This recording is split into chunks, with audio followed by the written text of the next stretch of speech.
can hear you, but I won't. Some look for trouble, while others don't. There's 1,000 reasons I should go about my day. The phrasal verb go about is used to say that you do something as you would normally do. This may take a while. Go about your business.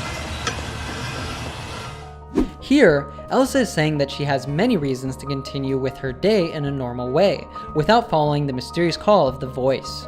And ignore your whispers, which I wish would go away. Oh. If you whisper a secret to someone, that means that you speak very quietly to that person, using your breath instead of your normal voice.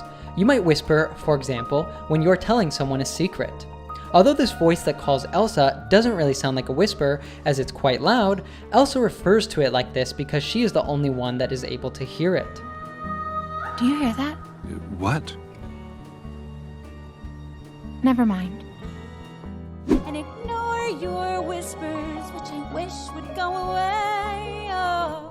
There is a very subtle aspect of native pronunciation here that is very common. This is an instance where we'd add an extra sound between two words. When a word ends in an O or U sound and the following word begins with a vowel sound, we often add a W sound. Like the words you and always, when put together, becomes you always.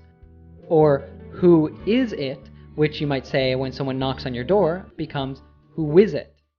So in this case, go away becomes go away, go away. Listen to that again and repeat after Elsa. Which I wish would go away. Oh, go away. Oh.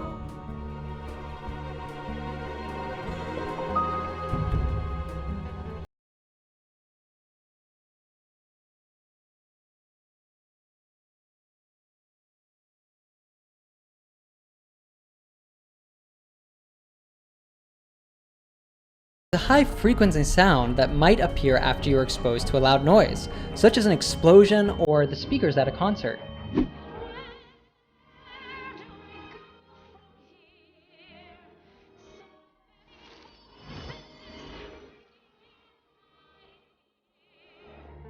Obviously, if your ears are ringing, no one but you can hear that sound. So, Elsa is telling herself that this voice isn't real, it's just a ringing in her ear.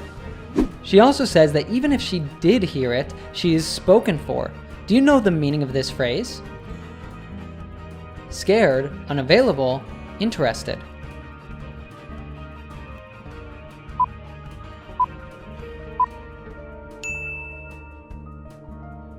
Exactly. In other words, she is saying, I'm sorry, I'm unavailable. She is spoken for by the people that she loves, as we'll hear in the next line. We might also use this expression to say that someone is in a relationship. They are not single. And if I heard you, which I don't, and spoken for, I fear. Finally, she says, I fear here. You have probably heard this word before, meaning that you are scared of something. Example, I have a fear of heights. However, we use this collocation, I fear, to mean that we are sorry about something. Example, I fear I will be a few minutes late. He hit it! He hit the dragon! He did! He hit his mark, I saw! His arrows cannot pierce its hide. I fear nothing will. Everyone I've ever loved is here within these walls. Within is another way of saying inside. Elsa's place is in the castle, as she is the Queen of Arendelle, and she is not supposed to leave again. I'm sorry, secret siren, but I'm blocking out your calls. A siren is a mythological creature that used her singing to attract sailors into dangerous waters. It is similar to a mermaid. There is a very popular Disney mermaid that you probably know, Ariel. Elsa is referring to this voice as a siren because she thinks that her beautiful voice will only lead her to trouble. For this reason, she says that she will block out her calls. As used here, this phrasal verb is used to say that you stop light or sound from reaching something. Example, I'll install better curtains to block out the morning sun. I'm sorry, secret siren, but I'm blocking out your calls. By the way, we had a fantastic instance of native connected speech here. When we have a T sound followed by a Y sound, it often morphs to a ch sound. This is the case with blocking out your calls, which becomes blocking out your calls. This also happens when we have a D plus Y sound, but they morph to a J sound. We saw this earlier when Elsa sang this. And if I heard you, which I don't. Let's see some more examples of this type of morphing. Can I hold your hand? No. My parents are here. You found your parents? Well, not exactly, no.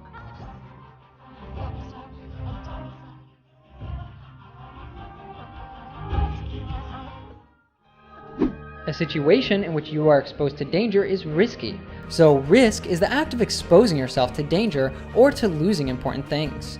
The way Elsa used it here is a bit like how you risk money when you gamble at a casino. Let's look at another example of this use of this word. I'm going back out to look for Princess Anna. You cannot risk going out there again. Into the end. If you don't know a certain thing, you could say that that thing is unknown to you. However, the unknown refers to a place that has not been explored yet. Elsa will follow the voice and go there, without knowing what she will find there or the origin of that voice. Into the unknown. Into the unknown.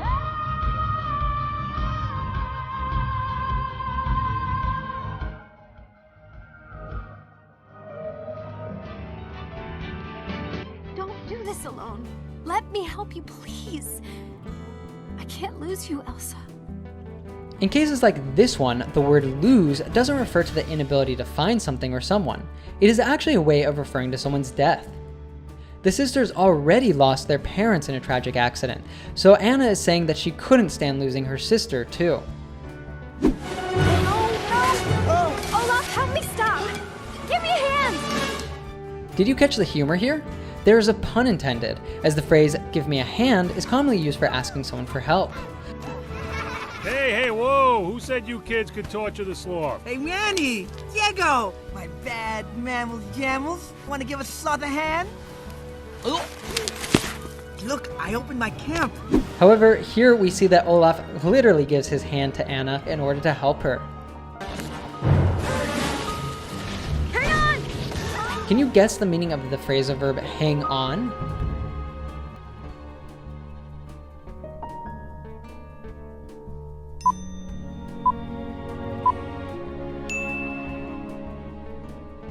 That's right, it can mean both wait and, as in this case, hold tightly. Wait, no! Come on! In cases like this one, this phrasal verb is used to express anger or frustration. Here we can get a good example of native pronunciation with phrasal verbs. Let's check it out. Come on! Phrasal verbs consist of a verb and a particle. Now, verbs are content words. This means we stress them. Particles are function words. They are de-stressed. Something that can make your speech sound unnatural as a non-native is overstressing function words, like the particles in phrasal verbs. Let's take this phrasal verb, come on, as an example.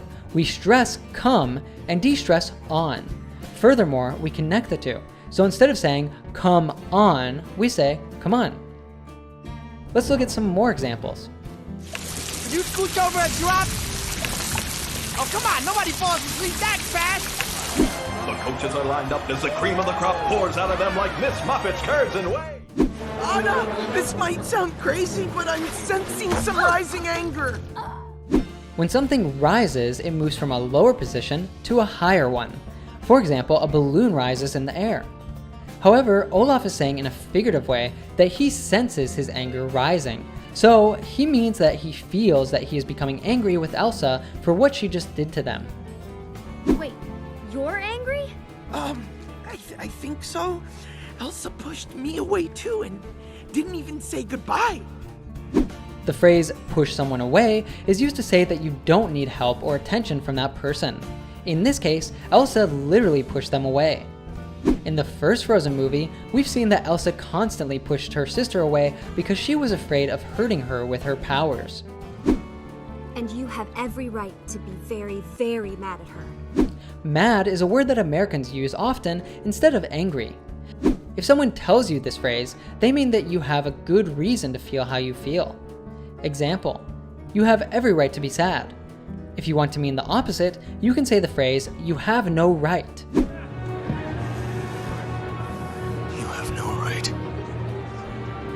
No right to enter that mountain. And you said some things never change, but since then, everything's done nothing but change. This is another very common phrase that means only.